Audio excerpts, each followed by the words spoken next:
మరి 5 సంవత్సరాల్లో ఈ ఆకివీడులో ఉన్న ఈ రామాలయం గుర్తుకు రాలేదు ఆయనకి. ఆ తర్వాత నాకు పదవి కావాలంటే డిప్యూటీ స్పీకర్ అనేటువంటి పదవి ఇవ్వటం జరిగింది. దాని పక్కన కొంతమంది వైశ్యులు అక్కడికి చేరి వాళ్ళు మళ్ళీ పూజ చేసుకోవడానికి లేదు, పైగా దళితులు చేసే ఆలయంలో మేమట పూజ చేస్తామని వాళ్ళు రామాలయం అనే ఒక చిన్న గదిలని గడ్డి పెట్టి అక్కడ రాముడు బొమ్మలు పెట్టి పూజలు చేస్తున్నారు. మరి నువ్వు వెళ్ళిన దేవాలయానికే పర్మిషన్ లేదు, హిందూ దేవాలయానికి, అది కూడా అక్రమ నిర్మాణమే. మరి దానికి నోటీస్ ఎందుకు ఇలా అని నేను ప్రశ్నిస్తున్నాను. మరి అలాగే అనేక దేవాలయాలు అక్రమ నిర్మాణాలు ఉన్నాయి హిందూ దేవాలయాలు. ఒక లీగల్ పదవిలో ఉన్నటువంటి రఘురామకృష్ణరాజు ఎలా వెళ్తాడు? వెళ్ళినా దాన్ని కూల్చేసి నేను కడతాను దేవాలయం అని ఎలా అంటాడు?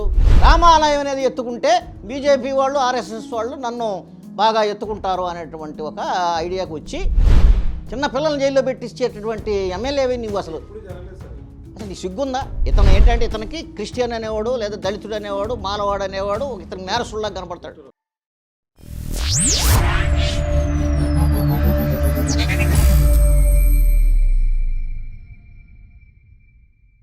ఆకివీడు సంఘటన అనేటువంటిది యాక్చువల్గా అన్ని చోట్ల జరుగుతున్న సంఘటనలకి భిన్నత్వంగా ఏమీ లేదు. ఎందుకంటే భారతదేశంలో ఈ యొక్క హిందూ దేవాలయాలని ఒక రాజకీయ కేంద్రాలుగా తయారు చేసుకుని దానిలో నుంచే ఒక సమస్యని సృష్టించి ఆ సమస్య ద్వారా మేము హిందువుల రక్షకులుగా ఇతర మతాలని అణిచివేసేటటువంటి శక్తులుగా మేము ఉన్నాము అని ప్రజలకు తెలియజేయడం ద్వారా హిందుత్వ ఎజెండాని అమలు చేయాలనేటువంటి ఉద్దేశంతో భారతదేశంలో ప్రతి మత ఆలయాలు అన్నింటినీ కూడా హిందూ ఆలయాలని ఒక రాజకీయ కేంద్రాలుగా మార్చుకుని ఇవాళ రాజకీయం నడుస్తున్నటువంటి దానికి నిదర్శనమే ఆకివీడు యొక్క సంఘటన. ఆకివీడు సంఘటనలో ఎందుకు రఘురామకృష్ణరాజు గారు అంతగా సీరియస్ అవుతున్నారనేటువంటి దాని మీద మనం పరిశీలన చేసుకున్నట్లయితే మాకు అర్థమైంది ఏంటంటే ఆకివీడు సంఘటనలో మరి ఆయన అంతకుముందు నరసాపురం ఎంపీగా చేశారు. నరసాపురం ఎంపీగా చేసి 5 సంవత్సరాలు కంప్లీట్ చేసుకున్నారు. మరి 5 సంవత్సరాల్లో ఈ ఆకివీడులో ఉన్న ఈ రామాలయం గుర్తుకు రాలేదు ఆయనకి. అప్పుడు మరి ఎందుకు దాని మీద ఆయన ఇలాంటి నిర్మాణ పనులు చేపట్టలేదు? మరి అప్పుడు దాన్ని అలా వదిలేసినటువంటి నిర్లక్ష్యం చేసినటువంటి దేవాలయాన్ని ఇవాళ ఆ దేవాలయ పునర్నిర్మాణం కోసం ఎందుకు ముందుకు వచ్చాడు ఇప్పుడు ఆయన అనేటటువంటిది ఇప్పుడు ప్రశ్న ఏంటంటే, ఇప్పుడు మీకు రాజకీయంగా పై ఎత్తు సాధించాలి, సొంత పార్టీలోనే మీకు వ్యతిరేకత ఉంది, సొంత పార్టీలోనే మీ ప్రత్యర్థులు ఉన్నారు, మీ ప్రత్యర్థులకు మీకు అంతర్గత పోరు జరుగుతుంది, వాళ్ళ మీద పై చేయి సాధించాలనేది ఒకటి. తర్వాత రాజకీయ ప్రత్యర్థులు ఉన్నారు, ప్రతిపక్ష పార్టీ ఉంది, ప్రతిపక్ష పార్టీకి సంబంధించిన నాయకుల మీద పై చేయి సాధించాలి అంటే ఏదో ఒక సమస్యను సృష్టించాలి. మరి ఆ రకంగా తనకు ఓటు వేయనటువంటి ప్రతిపక్ష పార్టీ ఓటర్స్ మీద ఒక భయం సృష్టించాలి, ఒక భయోత్పాతకమైనటువంటి వాతావరణాన్ని కలగజేస్తే తప్ప ఈయనకి గుర్తింపు రాదు అనేటువంటి విషయం అర్థమవుతుంది. ఎందుకంటే కొత్తగా ఒక ఎమ్మెల్యేగా నియోజకవర్గానికి వెళ్ళాడు ఆయన, ఎంపీ సీట్ను ఆశించాడు. ఎంపీ సీటు ఆశిస్తే అది దక్కలేదు, బీజేపీ వాళ్ళు ఇవ్వలేదు, బీజేపీ కోటాలో బీజేపీకి వెళ్ళింది అది. సో బీజేపీకి కూడా వర్మ గారికి ఎవరికో ఇచ్చారు, ఇవ్వటమే కాకుండా అతన్ని కేంద్ర మంత్రిగా కూడా చేశారు. కాబట్టి అతను పై చేయి సాధించాడు అక్కడ. కాబట్టి ఇతనికి దిక్కులేని పరిస్థితుల్లో తెలుగుదేశంలో చేరాడు. తెలుగుదేశం కూడా సీటు చివరి వరకు కూడా ఇవ్వలేదు, చివరి మినిట్లో సీటు ఏదో జగన్మోహన్ రెడ్డి గారిని విమర్శించాడు, బాగా మీడియాలో అతన్ని చేశాడు అనేటువంటి దానికి విలువిచ్చి సో అతన్ని అక్కడ క్యాండిడేట్గా పెట్టడం ద్వారా కూటమి ప్రభుత్వంలో ఇతను గెలిచి ఎమ్మెల్యేగా అవడం జరిగింది. ఆ తర్వాత నాకు పదవి కావాలంటే డిప్యూటీ స్పీకర్ అనేటువంటి పదవి ఇవ్వటం జరిగింది. ఇచ్చారు, మంచిది, దాని గురించి మేమేం మాట్లాడట్లేదు. మీరు గెలిచారు ఏంటి దాన్ని చేశారు, మీరు ఆ గౌరవాన్ని మీరు కాపాడుకోవాలి కదా. మీరు ఎమ్మెల్యేగా అయినప్పుడు ప్రమాణం ఎలా చేశారు? మరి రాగద్వేషాలకు అతీతంగా రాజ్యాంగానికి లోబడి మరి నేను నా యొక్క విధులను నిర్వర్తిస్తాను అని ప్రమాణం చేస్తారు కదా ప్రతి ఎమ్మెల్యే కూడా. మరి అది కాకుండా మీరు ఒక డిప్యూటీ స్పీకర్ పదవి అనేది రాజ్యాంగ పదవి. అది రాజ్యాంగ పదవిలో ఉన్నప్పుడు ఒక పార్టీకి కానీ, ఒక మతానికి కానీ, ఒక వర్గానికి కానీ, ఒక కులానికి కానీ మీరు రిప్రజెంటేషన్ చేసినట్టుగా కనపడకూడదు. సంఘటన అదే అకివీడు సంఘటన అనేది ఇవాళది కాదు సమస్య ఇది. ఇప్పుడు తీసుకొస్తున్నాడు ఈయన. ఇది 3 సంవత్సరాల నుంచి జరుగుతున్నటువంటిది. అకివీడులో ఏం జరిగింది, మేము రిపబ్లికన్ పార్టీ ఆఫ్ ఇండియా నిజ నిర్ధారణ కమిటీని పంపింది. అక్కడికి వెళ్ళి వాళ్ళ యొక్క అక్కడ మన స్థానికులను అడిగి తెలుసుకున్నారు వీళ్ళు అసలు ఏంటి సమస్య అనేది. ఆ సమస్యలో మాకు తెలియవచ్చిన విషయం ఏంటంటే అక్కడ గొంతేనమ్మ దేవాలయం ఉంది ఆకివీడులో. ఇప్పుడు ఈ నెలిన చోటే గొంతేనమ్మ దేవాలయం ఎవరిదా అంటే అది మాలా మాదిగులకు సంబంధించినటువంటిది. వాళ్ళ ఆచారంగా ఉంటుంది, ప్రతి గ్రామంలో ఉంటుంది గొంతేనమ్మ దేవాలయం. ఎక్కువగా ఎస్సీలే పూజిస్తారు గొంతేనమ్మని. గొంతేనమ్మ దేవతమే, గ్రామదేవత. సో అది ఉంది అక్కడ, ఎప్పటి నుంచో పురాతన దేవాలయం ఉంది అక్కడ. దాని పక్కన కొంతమంది వైశ్యులు అక్కడికి చేరి వాళ్ళు మళ్ళీ పూజ చేసుకోవడానికి లేదు, పైగా దళితులు చేసే ఆలయంలో మేమట పూజ చేస్తామని వాళ్ళు రామాలయం అని ఒకటి చిన్న గదిలని గంట పెట్టి అక్కడ రాముడు బొమ్మలు పెట్టి పూజలు చేస్తున్నారు.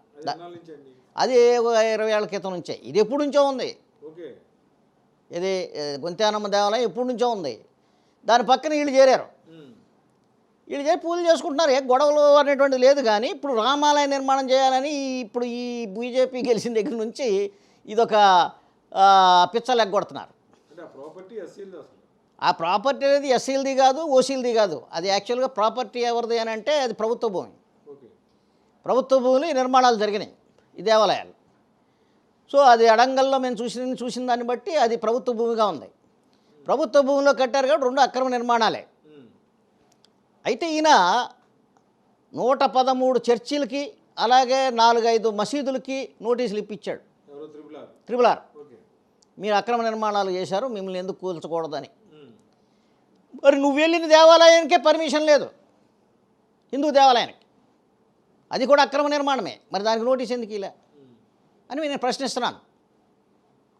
మరి అలాగే అనేక దేవాలయాలు అక్రమ నిర్మాణాలు ఉన్నాయి హిందూ దేవాలయాల్లో. మా రిపబ్లికన్ పార్టీ ఆఫ్ ఇండియా ప్రశ్నించేది ఏంటంటే 113 దేవాలయాలకి అలాగే 10 దాకా మసీదులకి మీరు నోటీసులు ఇచ్చారు, మరి ఎన్ని హిందూ దేవాలయాలకు నోటీసులు ఇచ్చారు మీరు? అది కూడా చెప్పండి. మీరు ప్రజాప్రతినిధి, మీరు మరి హిందూ దేవాలయం ఇప్పుడు మీరు వెళ్ళి పునర్నిర్మాణం చేయాలనుకున్న దేవాలయానికి కూడా పరిమితులు లేవు, ఇది లేవు, అనుమతులు లేవు ఏండి. అనుమతులు లేని దేవాలయానికి ఎలా వెళ్తారు మీరు? అసలు మీరు వెళ్ళటమే తప్పది. ఒక ఒక ఒక బాధ్యతాయుతమైనటువంటి పదవిలో ఉంటూ మరి అధికారయుతంగా లేని ఆ దేవాలయానికి దర్శించడం అనేటువంటిది ఎంతవరకు సబబో? మీరు ఏం డేటా తీసుకున్నారు అక్కడ విజయ అధికారులను అడిగితే చెప్తారు కదా ఈ దేవాలయం. ఎవరో ఏదైతే రాజకీయ పార్టీ నేతలు ఉన్నారో దళితులకు మద్దతుగా వెళ్ళే వాళ్ళు కూడా వెళ్ళకూడదు కదా. ఎవరో అక్కడ రాజకీయం చేయకూడదు, అదే చెప్పేది. మాకు చెప్పేది అంటే దేవాలయాలను రాజకీయ కేంద్రాలుగా వాడొద్దు ఏమండి. మా పార్టీ విధానం అది. దేవాలయాలని రాజకీయ కేంద్రాలుగా మార్చమాకండి, పవర్ సెంటర్స్గా మార్చమాకండి. దేవాలయాన్ని ఉంచండి, వాటిలో ఆధ్యాత్మిక కేంద్రాలుగా మార్చండి. కానీ ఇక్కడ జరిగింది ఏంటంటే ఇల్లీగల్ కన్స్ట్రక్షన్ చేసిన టెంపుల్కి ఒక లీగల్ పదవిలో ఉన్నటువంటి రఘురామకృష్ణరాజు ఎలా వెళ్తాడు? వెళ్ళినా దాన్ని కూల్చేసి నేను కడతాను దేవాలయం అని ఎలా అంటాడు? ప్రభుత్వం అనుమతి ఇవ్వాలి కదా, ప్రభుత్వం ఆ భూమిని మీకు కేటాయించాలి కదా, ఆ తర్వాత నిర్మాణానికి మరి అనుమతులు ఇవ్వాలి కదా. కొల్ల అది ఉంది, అది శిథిలావాస చిన్నగా ఉంది కాబట్టి దాన్ని పునర్నిర్మాణం చేస్తానంటాడు. చిన్న అప్పుడు రామాలయం ఉంటుంది. అది అక్కడ అసలైన సమస్య అది. వాళ్ళకి ఏంటంటే మీరు రామాలయం కడితే మా దేవాలయం ఏమైపోవాలి? ఆచారంగా వస్తున్న మా దేవాలయం ఏమైపోవాలి? దాని గురించి మాట్లాడాయన. ఇప్పుడు ఏమవుతుందంటే ఏదైతే గొంతేనమ్మ దేవాలయం ఉందో అది దళితుల దేవాలయం. ఆ దళితుల దేవాలయంలో బ్రాహ్మణులు ఉండరు, పూజలు జరగవు, వీళ్ళే చేసుకుంటారు, వీళ్ళే జాతరలు చేసుకుంటారు, బలిస్తారు, అని చేస్తారు. కాబట్టి వీళ్ళ ఆచారం ప్రకారం వీళ్ళు చేస్తారు, బ్రాహ్మణ ఆచారం ప్రకారం ఉండదు అక్కడ. కాబట్టి వాళ్ళు ఎప్పటి నుంచో ఉన్నారు, మా ఆచారాన్ని మేము నిర్వర్తించుకుంటాం అంటుంటే నువ్వు వచ్చేసి నేను పెద్ద పూజారిని తీసుకొస్తాను, పెద్ద దేవాలయం కడతాను, ఇక్కడ పూజలు చేస్తాను, ఇక్కడ అది చేస్తాను, ఇది చేస్తానంటే మరి వీళ్ళ దేవాలయం ఏమైపోవాలి? అదే మరి చెప్పేది. ప్రభుత్వ భూమి అసలు రెండింటిని తొలగించాలి. ప్రభుత్వం అనేది 2 దేవాలయాలను తొలగించాలి. రెండింటికి అనుమతి లేదు ఏంటి, పర్మిషన్ లేదు. తొలగిస్తే తొలగించాలి, లేదా కడితే 2 కట్టాలి. అది మా డిమాండ్. అఫీషియల్గా కట్టాలి. అఫీషియల్గా 2 కట్టాలి. ఓకే. సో అలాంటి విధానాన్ని మేము చెప్తున్నాం. కాబట్టి మీరు ఒక ఏకపక్షంగా వెళ్ళిపోయి ఒక 200 మందిని వేసుకుని వెళ్ళి పోలీసులను వేసుకుని వెళ్ళి భయభ్రాంతులను చేసి స్థానిక ప్రజల్ని, ఆయన పార్టీలో ఆయన వెనకబడిపోతున్నాడు. ఓకే. ఆయన పార్టీలో ఆయనకి హోదా తగ్గిపోతుంది. తర్వాత రాజకీయ ప్రత్యర్థులు ఆయన మీద పై చేయి సాధించారు. ఆల్రెడీ కేంద్ర మంత్రి అయ్యాడు ఒక ఆయన, ఏది వర్మ గారు. సో ఇటు బీజేపీలో వెళ్ళటానికి లేదు, ఇటు తెలుగుదేశంలో నెక్స్ట్ టైం సీట్ వచ్చే పరిస్థితులు కనపడటం లేదు రఘురామకృష్ణరాజుకి. సో ఇతను కాంట్రవర్సీ అయిపోతున్నాడు. తెలుగుదేశం అక్కడ నాయకుడి మీదే ఒక డిఎస్పీ ట్రాన్స్ఫర్ విషయంలో ఇతను వాళ్ళకి వ్యతిరేకంగా పనిచేశాడు, కూటమికి వ్యతిరేకంగా ఉన్నాడు. సో కూటమిలో ఇతనంటే ఎవరికి ఇష్టం లేదు. పవన్ కళ్యాణ్ కూడా పెద్ద దగ్గర రానిడు, ఎందుకంటే పవన్ కళ్యాణ్ ట్రాన్స్ఫర్ చేయాలనుకున్న డిఎస్పీని ఈయన చేశాడు, ఇంటర్ఫీర్ అయ్యాడు. సో ఈ విషయాల్లో వాళ్ళకి తగాదాలు గొడవలు ఉన్నాయి. కాబట్టి కూటమిలో ఇతను సర్వైవ్ అయ్యే పరిస్థితి లేదు. రెండోది తెలుగుదేశం కూడా ఇతను పక్కన పెట్టే పరిస్థితి ఉంది. కాబట్టి ఏ రకంగా నేను పై చేయి రాధించాలి, బీజేపీకి ఎలా దగ్గర అవ్వాలి అని అనుకుంటే, రామాలయం అనేది ఎత్తుకుంటే బీజేపీ వాళ్ళు ఆర్ఎస్ఎస్ వాళ్ళు నన్ను బాగా ఎత్తుకుంటారు అనేటువంటి ఒక ఐడియాకి వచ్చి ఈ సమస్యని అలజడిని సృష్టిస్తున్నాడు. సార్, పాస్టర్ ప్రవీణ్ సంఘటన తర్వాత మళ్ళీ ఇది దళితుల్ని ఇబ్బంది పెట్టే సమస్య, ఇది దళితులు పూర్తిగా ఇబ్బంది పెట్టి భయపెట్టే సమస్య ఇది. ఎందుకంటే వాళ్ళకున్న ఒక దేవాలయం ఉంది, ఆ దేవాలయాన్ని వాళ్ళు చేసుకుంటున్నారు. నువ్వేంటి కాలు పెట్టి అక్కడ అక్కడ పెద్ద ఆలయం కడితే దీన్ని ఏం చేస్తావు? దీన్ని నిర్మూలిస్తావా? రెండోది ఇంకో భయాందోళన ఏంటంటే దళితులకు ఉన్నటువంటి ప్రధానమైన అబ్జెక్షన్స్, వాళ్ళు స్థలము మొత్తం ఆక్రమిస్తారనేది ఒకటి, తర్వాత మా దేవాలయాన్ని కూలగొడతారనేది ఒకటి, తర్వాత ఇక్కడ వీధులు వెడల్పు చేస్తారు. ఇప్పుడు జాతరలు, పండుగలు, ఉత్సవాలు జరగాలంటే ఇక్కడ వీధులు వెడల్పు చేస్తారు, ఆ ఇళ్ళన్నీ పోతాయి. ఏంటి ఆల్రెడీ కొన్ని తీశారు, పోతాయి. తర్వాత ఇక్కడ వర్తక వాణిజ్య సముదాయాలు ఏర్పడతాయి, షాపులు ఏర్పడతాయి. ఈ షాపులు ఏర్పడితే ఇది ఇళ్ళు కొట్టేస్తారు, ఇళ్ళన్నీ మాయమైపోతాయి. మూడోది ఏంటంటే డామినేషన్ అంతా అప్పుడు దాకా వాళ్ళేది ప్రశాంతంగా జీవిస్తున్నటువంటి వాళ్ళ ఊళ్ళో నువ్వు అడుగుపెట్టి దాన్ని ప్రశాంతత లేకుండా చేసే పరిస్థితిని క్రియేట్ చేస్తున్నావు. ఒక విధ్వంసకాండ, ఏకపక్షంగా నువ్వు దళితుల్ని అణిచివేసే విధానంతో నువ్వు ముందుకెళ్తున్నావు తప్ప అక్కడ నీ అమ్మట వచ్చినోడు ఎవడో ఆ ఊరోడు కాదు. జనసేన కార్యకర్తలను వేసుకుని వచ్చావు నువ్వు, స్థానికులు కాదు. నువ్వు ఎక్కడెక్కడో పక్క ఊళ్ళ నుంచి వేసుకుని వచ్చావు. నీ మీద దాడి చేసావని నువ్వు చెప్పావు. మీడియా అంతా నా మీద దాడి చేశారన్నాడు. దాడి ఎక్కడ చేశారు చెప్పండి? ఇదిగో ఎఫ్ఐఆర్ తెప్పించుకున్నావు. ఎఫ్ఐఆర్లో రఘురామకృష్ణరాజు అనే పేరే లేదు. ఆయన దాడి చేసినట్టుగా కానీ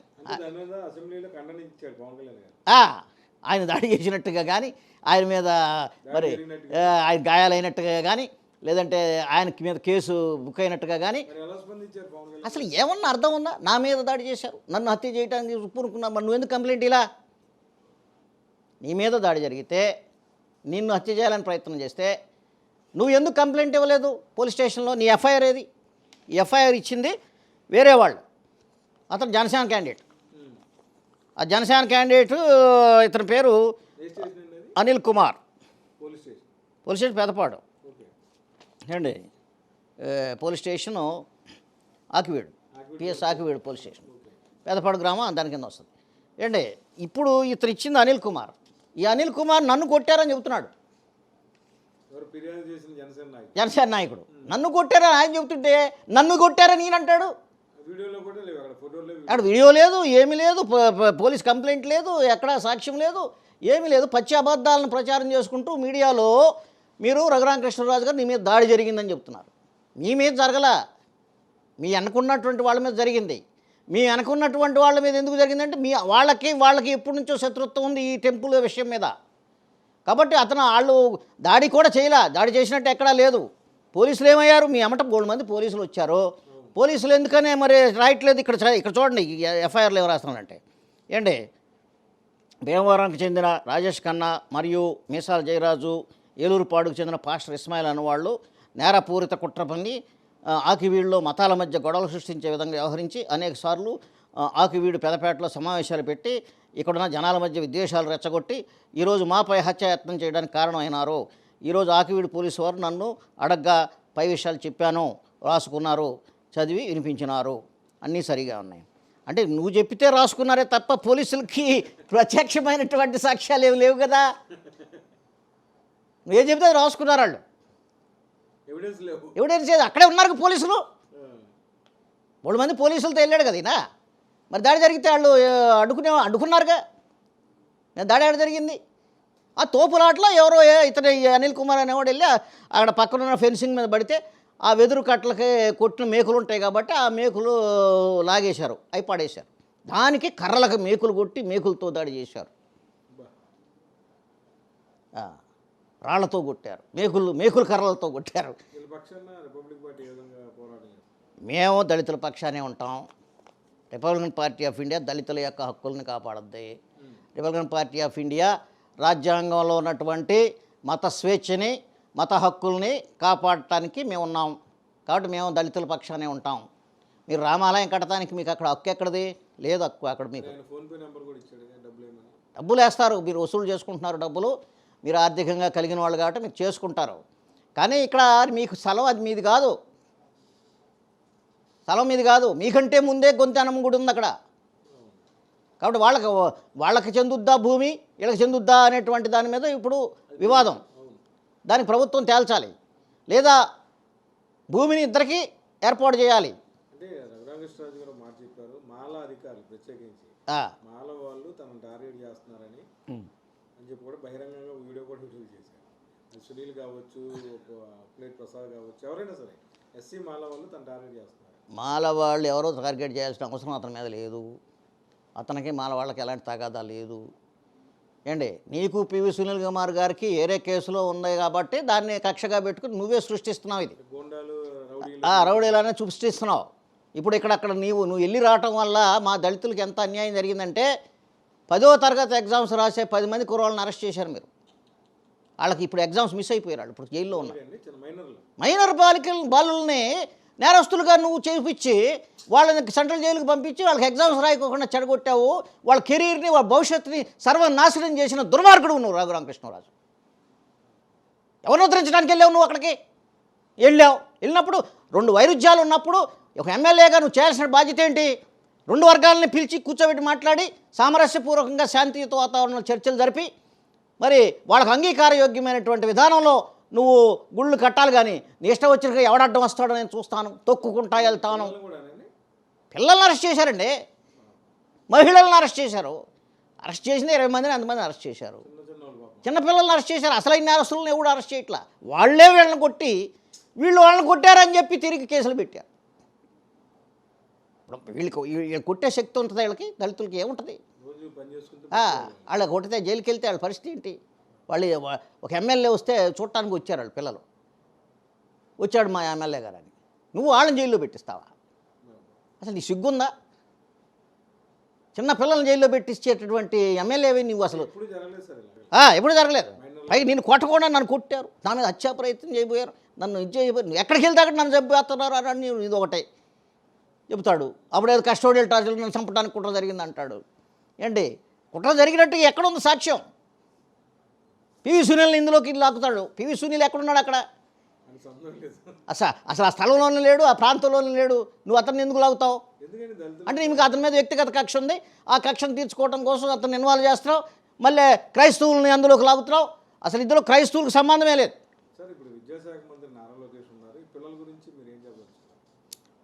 నారా లోకేష్ గారికి మనం చెప్పేది ఒకటే, పిల్లల భవిష్యత్తు ఆటలాడొద్దు. మీ ఎమ్మెల్యేని కట్టడి చేయండి. వాళ్ళకి ఇమీడియట్గా బెయిలు ఇప్పించండి. వాళ్ళకు మిస్ అయినటువంటి పరీక్షలను మళ్ళీ ఏర్పాటు చేయండి. వాళ్ళ భవిష్యత్తు మీద మీరు కనుక ఏదైనా చేశారంటే మేము పెద్ద ఎత్తున ఆందోళన చేస్తాం. లోకేష్ గారు, ఇలాంటి చర్యలు మీ ఎమ్మెల్యేలు చేయకుండా కట్టడి చేయండి. పైన ఎమ్మెల్యే కాదు, ఈ డిప్యూటీ స్పీకరు ఒక పార్టీ గురించి మాట్లాడకూడదు, లేదా ఒక కులం గురించి, ఒక మతం గురించి మాట్లాడకూడదు. లేస్తే అదే మాట్లాడుతున్నాడు అతను. దళితులు వ్యతిరేకంగా మాడుతున్నాడు, క్రైస్తవులకు వ్యతిరేకంగా మాడుతున్నాడు.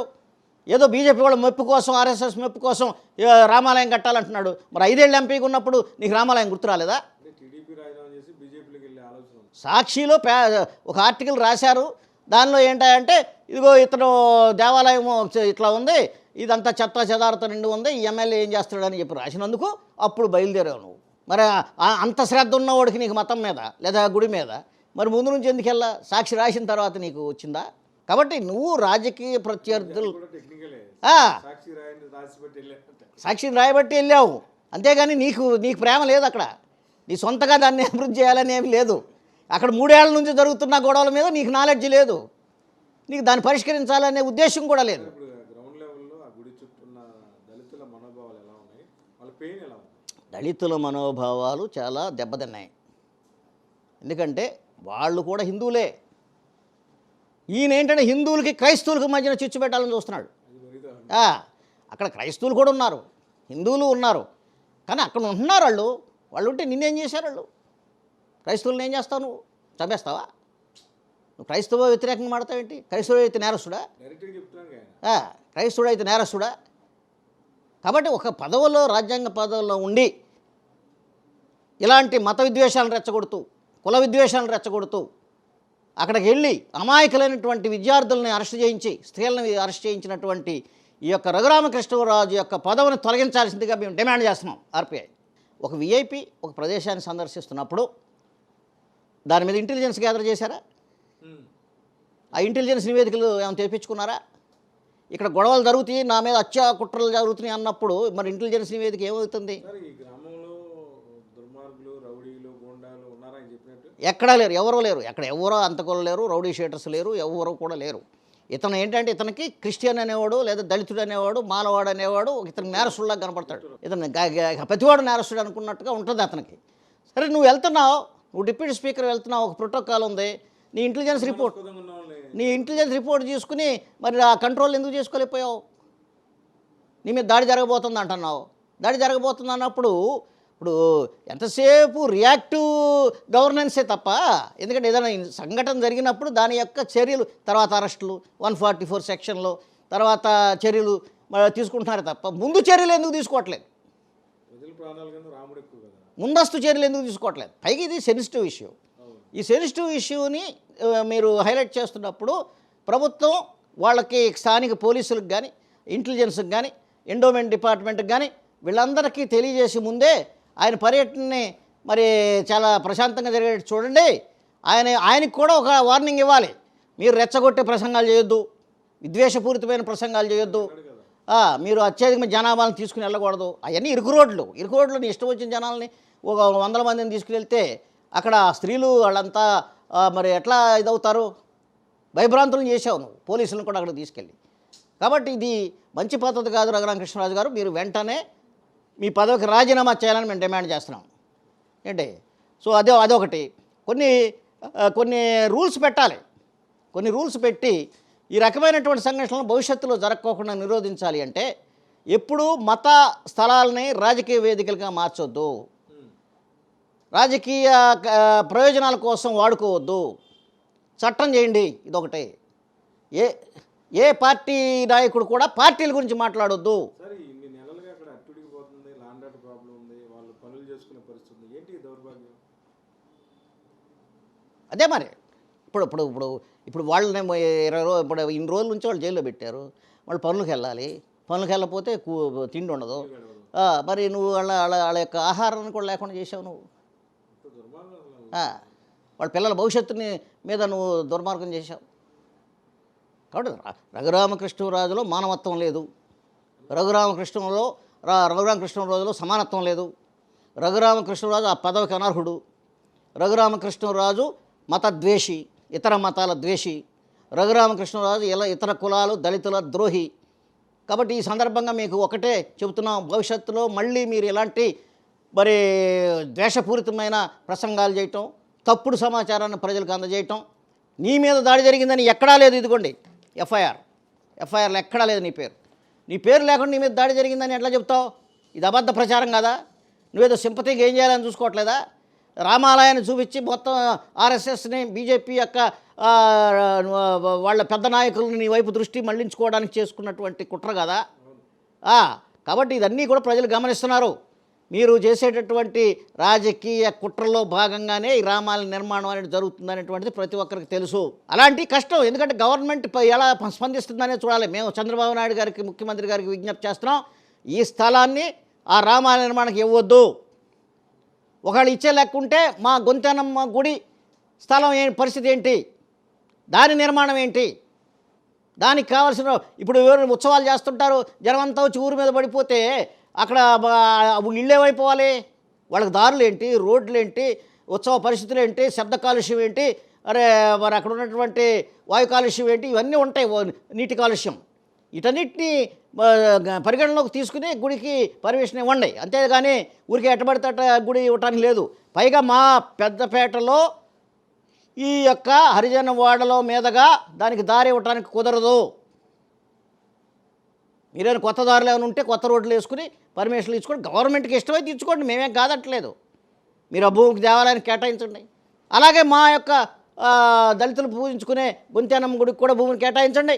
గొంతెనమ్మ గుడి ఎక్కువ, రాములోడు ఎక్కువ అంటే రాములోడికి ఆనవాళ్ళు ఎక్కువ ఉన్నాయి, చరిత్రలో ఆయన దేవుడు అని చెప్పాను, ఆయన ఒక విశ్లేషణ చెప్పారు. గొంతెనమ్మ గుడి ద్రావిడ సంప్రదాయానికి ప్రతీక, రాముడు ఆర్య సంప్రదాయానికి ప్రతీక. ఆర్యులు ముందా ద్రావిడులు ముందా? ఈ దేశంలో ద్రావిడులే ముందు కదా. మరి ద్రావిడ సంప్రదాయంలో వచ్చిన గ్రామ దేవతలే ముందు.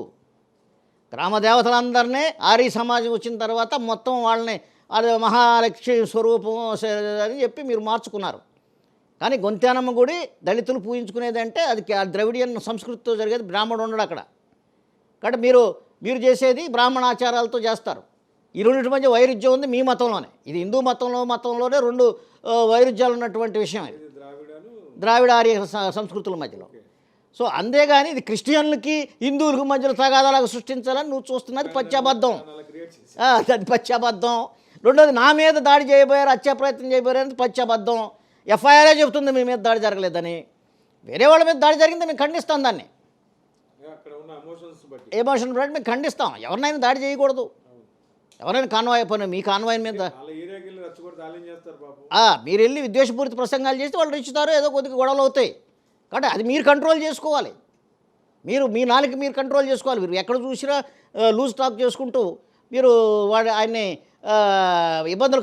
జనాలను ఇబ్బంది పెట్టేట కార్యక్రమాన్ని మీరు చేస్తున్నారు. కాబట్టి మేము మీకు చెప్తున్నాం, భవిష్యత్తులో ఇలాంటివి జరగకుండా చూసుకోండి. జరిగితే దానికి పరిణామాలు కూడా అలాగే ఉంటాయి.